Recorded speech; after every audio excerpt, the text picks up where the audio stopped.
Good evening. We will now begin DoD's brief introductory policy support for the war in Ukraine. The Russo-Ukrainian War, raging in the eastern territories of Ukraine, has given the United States the unique opportunity to prop up an important ally in Europe and cost the Russian government trillions of dollars in economic, military, and political resources. The U.S. has gained of roughly $80 billion spent by the United States government to cripple the Russian geopolitical world standing is worth every single penny, and the DoD would like to continue supporting.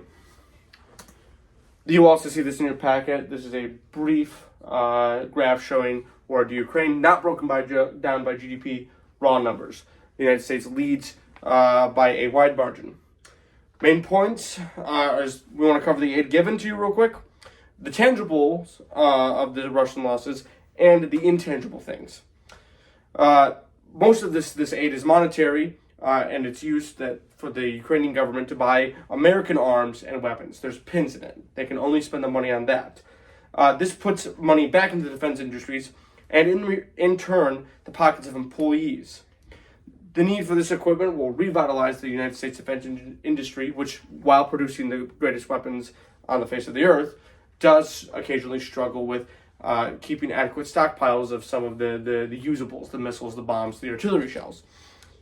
Much of this equipment being given is older equipment, such as older M777s, howitzer pieces, M1 Abrams tanks, man-pads, which are shoulder-fired rocket systems, small arms, and other armored vehicles. Much of this equipment would be considered too outdated for the U.S. military, but perfectly serviceable against Russian conscripts. Getting rid of this old equipment, which is currently in mothball status, will save the United States government money over a long time. We no longer have to maintain old equipment in storage. These weapons bring the Ukrainian armed forces closer to NATO standard, in turn creating future buyers for American weapons and equipment. The tangibles for the Russian losses, we'll start with a brief slide here, which highlights just four weapon categories and their losses on the conservative end, just to be safe.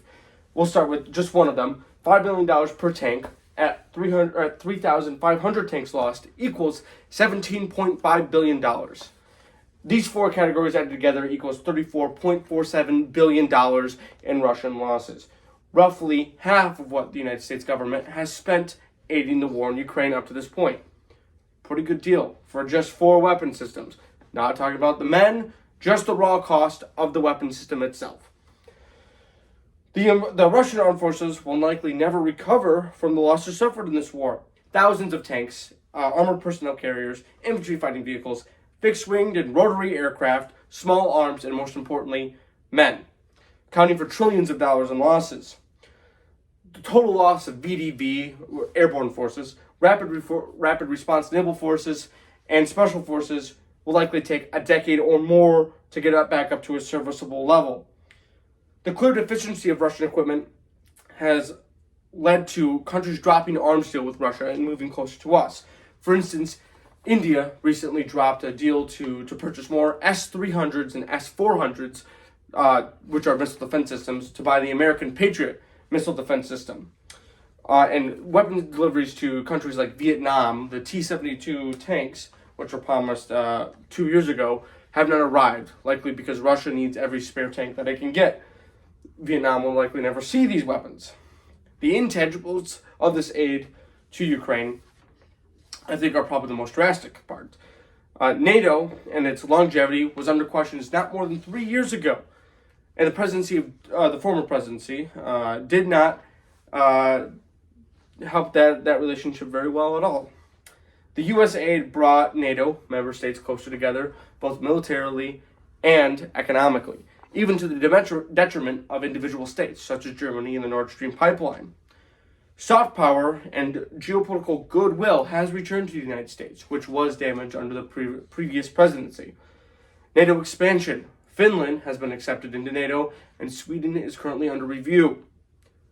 The United States military gets to practice cross-ocean logistics, probably the most important thing the DoD has been practicing during this war.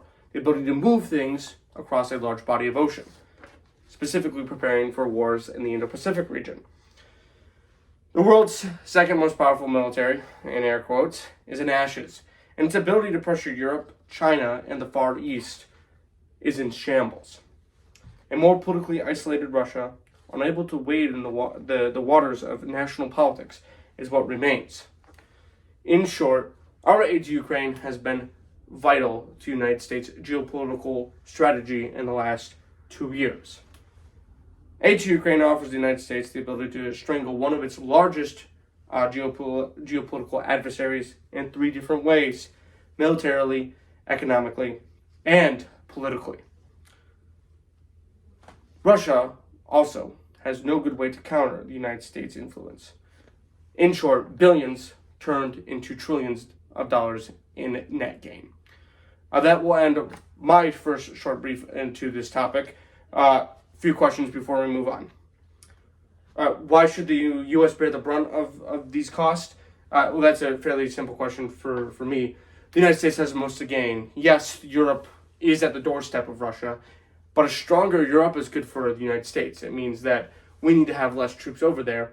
They can defend themselves. A more cohesive Europe means more money spent on their military defense and less money that we have to put into that pot for them and into NATO, meaning that we can pull troops back and save money, hopefully in the long term. It also totally destroys our most prevalent currently geopolitical adversary and firmly places the United States as the most powerful and most influential country in the world. Will this affect... Next question, sorry. Will this affect United States' short-term or long-term military capabilities? Short-term, in short, yes. If we had a major land war tomorrow, the United States would definitely struggle on getting ammunition for howitzers, rocket systems, and tank shells to the front lines. But that's okay. We don't anticipate having a major land war tomorrow. But I would also say that the United States defense industry is now beginning to rapidly develop the capabilities to build these expendable munitions at a rate that the United States could maintain a land war. In the long term, no. Getting rid of these older systems and giving ammunition and weapons to the Ukrainians will not affect long-term capabilities of the United States because we're always building new and better weapon systems. So briefly recap, no, the United States long-term capabilities are not affected, and the short-term risk is so low that the United States believes that giving away these older weapon systems is well and truly worth it. That's all my time. The next speaker will be up here shortly to continue this topic. Thank you.